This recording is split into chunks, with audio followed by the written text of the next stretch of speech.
दुर्बुद्धी नको, सुबुद्धीचा विचार असावा. बुद्धीची तुमच्याकडे जी उपलब्ध व्याख्या आहे त्याच्यामध्ये सर्व व्यवहार हेतू गुण बुद्धी ज्ञान नाही का, सर्व व्यवहाराला कारणीभूत होणारी जी इंद्रिय असेल, जी व्यवस्था असेल त्याला बुद्धी असं म्हणतात. बुद्धी हा त्यांचा गुण आहे, त्यांच्या दृष्टीने तो गुण आहे. ज्या 24 गुण मानलेले आहेत त्यापैकी बुद्धी हा गुण आहे.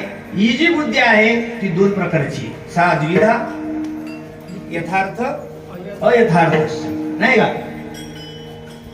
संस्कारजन्य ज्ञानम त्याच्यामध्ये दोन प्रकार मानले त्यांनी, यथार्थ अनुभव, अयथार्थ अनुभव.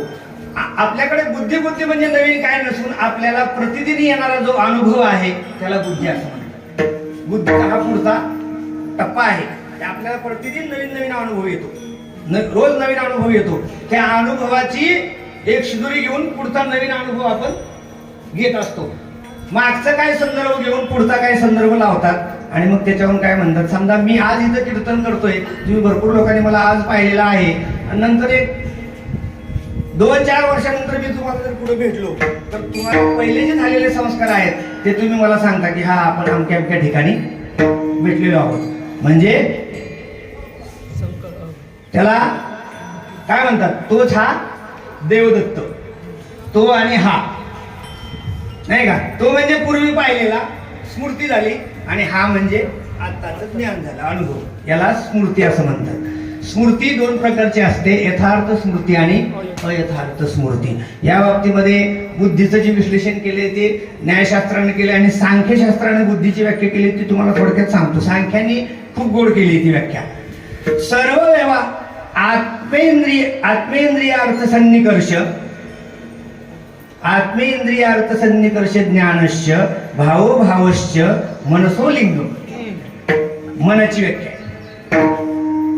आत्मेंद्रिय अर्थसन्निकर्ष ज्ञानश्च भावोभावश्च मनसोलिंग, ही मनाची व्याख्या आहे. तर बुद्धीची व्याख्या पण आहे. अध्यवसायो बुद्धी. अध्यवसाय म्हणजे निश्चय. बुद्धी ही निश्चय करते. एकदा बुद्धीने ठरवला की मी हिंदू आहे तर मग ती आयुष्यभर हिंदूच राहील. बुद्धी निश्चयात्मक असली पाहिजे. बुद्धीचे आमच्याकडे दोन प्रकार आहेत. एक निश्चय न करणारी बुद्धी. एखाद्या मुलांना विचारा तुम्ही, हे बघ तुला काय व्हायचंय. आमच्याकडे बऱ्याचशा मुलांनी सांगितलं, एक जण तर म्हणला मला पंतप्रधान व्हायचं. त्याची निश्चयात्मक बुद्धी आहे. होईल आत्मा न होईल हा त्याचा वेगळा भविष्याचा परिणाम आहे. पण तो म्हणला पंतप्रधान कुठे आहे आपला,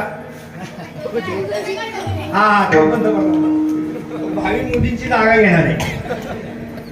मी काल आपल्या सगळ्यांची